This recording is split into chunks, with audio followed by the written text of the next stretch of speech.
Kumusta pa mga ka-travelers? This is again John from Road Crew Travels, and in today's video, so another gadget review na naman tayo. And kung nakita nyo nga sa thumbnail, yes, magkakaroon na tayo ng upgrade sa ating wireless microphone. So ito, kung mapapansin nyo, ito yung pinaka-recent na microphone. Actually, hindi na pinaka-recent to eh. It's been almost 2 years na, if I'm not mistaken, na ginagamit ko to. Or magti 3 years na ata. At masasabi ko naman na okay naman siya until now. Well, not necessarily ngayon kasi nakita nyo naman, hindi nakakabit sa aking mobile phone. So, ibig sabihin, kung mapapansin nyo yung audio ko, medyo kakaiba yung tunog as compared kung may microphone, mas maganda, mas captured niya yung boses ko.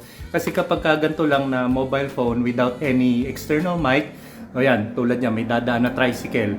Malamang, dinig na dinig niya yan. So, napakaingay. Hindi maganda sa... Ayun. Hindi maganda sa pandinig ninyo as I'm recording this video. So, I've decided na mag-upgrade ng aking wireless microphone. So, siguro ipapahinga ko na muna to. Well, hindi ko na may tatapon. Siguro for some time, gagamitin ko pa rin. Kasi may nakita ako sa Lazada. Napakababang halaga lang ng wireless microphone na nabili ko.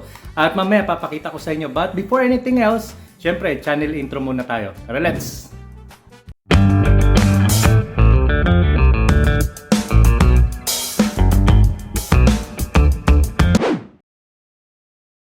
Okay, so nagbabalik na tayo sa ating channel mga ka-travelers. So kagaya nga na sinabi ko kanina, mag-upgrade na tayo ng ating wireless microphone.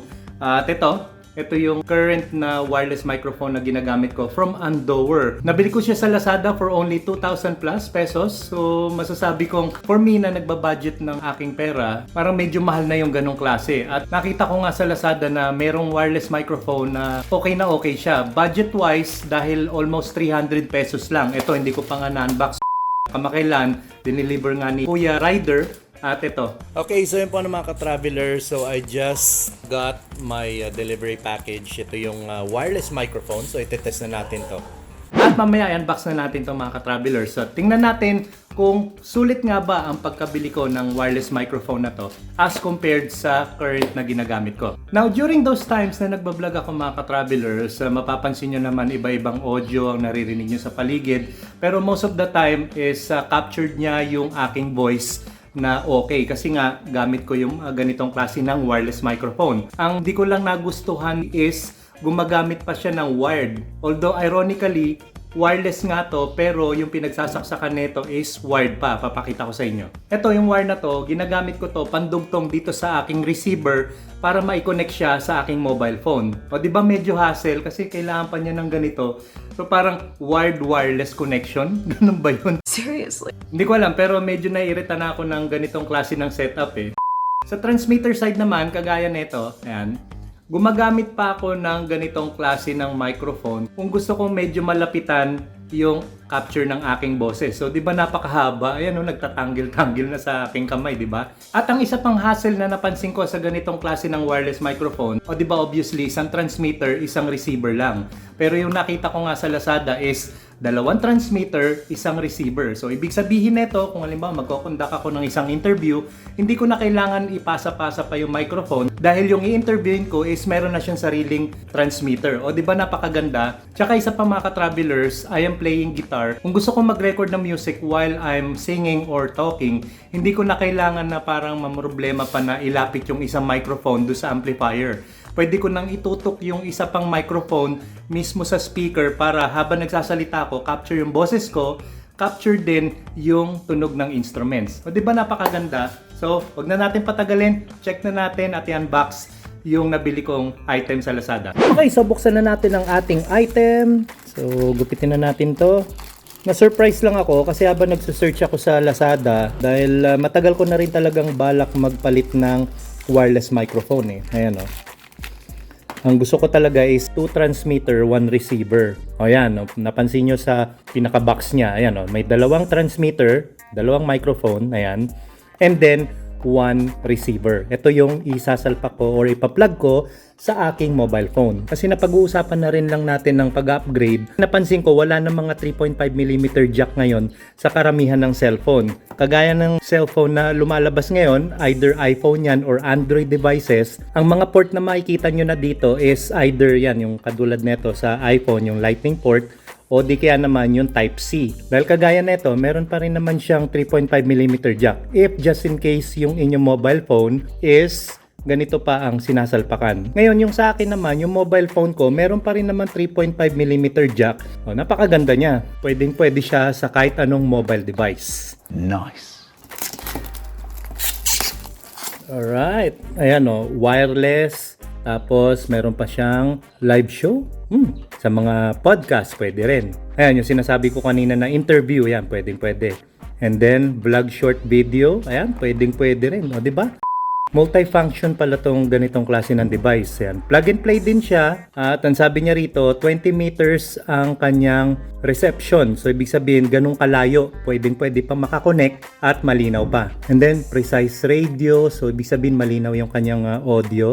And then, widely compatible. O, diba? Pwede sa kahit anong mobile device. At highly sensitive. O, diba? Konting, kumbaga, parang bulong siguro maririnig pa rito eh. And then, clear timbre. Timbre. So, malinaw daw yung timbre niya. Ayun. So, tingnan na natin yung item. Alright. Ayan siya mga ka-travelers. Ayun. Okay. So, yan. Dalawang microphone. Ayan. So, dalawang transmitter. And then, isang receiver. Ayan. Ito yon. And then, meron pa siya dito. Of course, yung pinaka-cable niya if you want to charge the device. So, tingnan natin. Ayan. So, Type-C na siya mga ka-travelers. So, diba? Tapos yung kabilang dulo, Type-A. So, ito na may sasalpak ninyo sa power brick papunta sa Meralco outlet. Of course, meron pa siyang manual.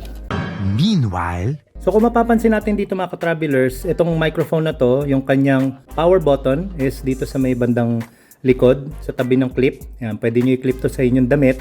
Then, power on na natin. Ayan.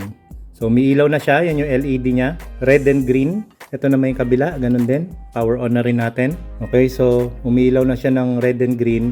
Now, for this to partner, syempre, buksan na natin yung kanyang receiver. Okay, ito yung kanyang power button. Ayan, kung papansin natin, tanggalin natin itong sticker. Ayan, kung mapapansin natin, ayan, no? Ayan, nag-pair na siya. Nag-steady na yung green kasi nag-steady na rin yung ilaw dito sa receiver side. Ayan. So, ibig sabihin nito, good to go na, pwede na magamit.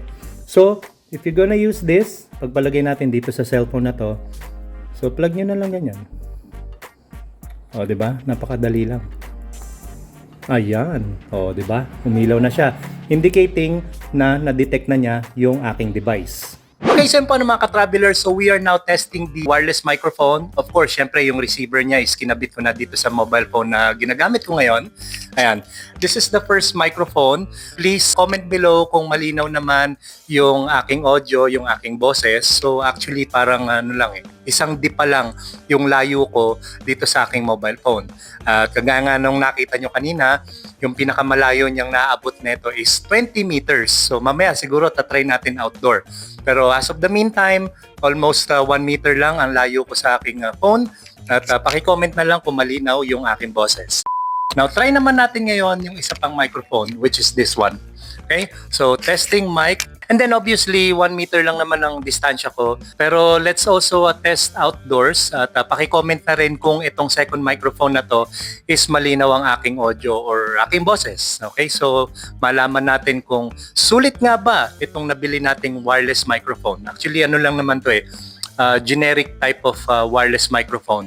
Pero 'di ba, kung magiging successful ito at kung naririnig nyo nga ng malinaw ang aking boses, pwedeng-pwede na, 'di ba? Bakit pa kayo bibili ng napakamahal na wireless microphone kung pwede naman kayo maka-afford na ganito kamura at okay naman ng audio? O 'di ba? Nakatipid pa kayo. Hindi, wow. Okay, so paano mga ka-traveler? So, here's the challenging part. So, we're now outdoor. Well, specifically, nandito ako ngayon sa loob ng sasakyan. Outdoor, sa loob ng sasakyan. Gulo, no? But anyway, ito nga yung challenging part. Okay? So, ang mangyari nito is, isi-set up ko ang aking camera. Actually, nakalagay na ang aking microphone dito at naka-on na siya. So, I hope naririnig nyo na ang aking boses.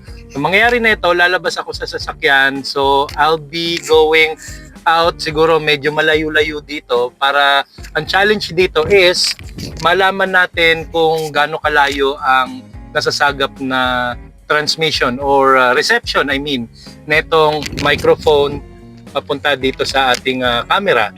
para at least malaman natin kung goods ba or sulit ba ang pagbili ko dito sa gadget na to. Alright? So ngayon, ilalagay ko na diretso doon. Ayan. Okay? So lalabas na ako. Siyempre, tatry ko na rin tong second microphone na to. Okay? A few moments later. Okay, so yun po mga ka-travelers. So lumalayo na ako mula sa aking sasakyan at I hope naririnig nyo pa rin ang aking boses. So I'm using the first microphone na nakaklip dito sa aking damit. At ayan, I don't know kung how many meters na to away from my car. Pero ayan, tinatry ko pa rin.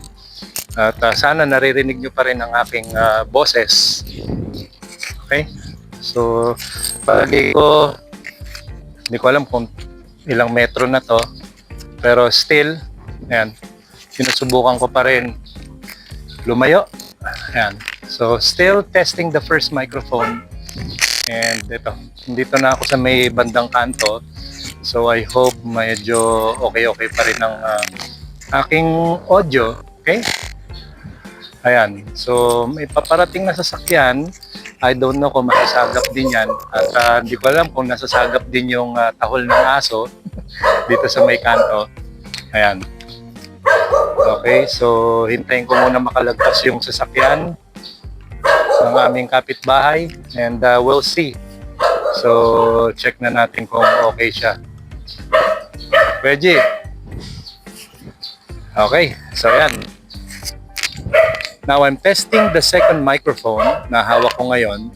So, dito na ako sa may mismong kanto. Hindi na ako nagpakalayo pa. Pero I hope you can still hear my audio together with the barking of the dog. Kaya nabubulol na ako. Hindi ko na alam kung ano sasabihin ko. Pero ito na yung magiging testing natin. I don't think 20 meters na to, pero enough na siguro tong ganito kalayo. Sana okay tong microphone audio sa dalawa. So first microphone at yung second microphone. Ayan. Yan lang.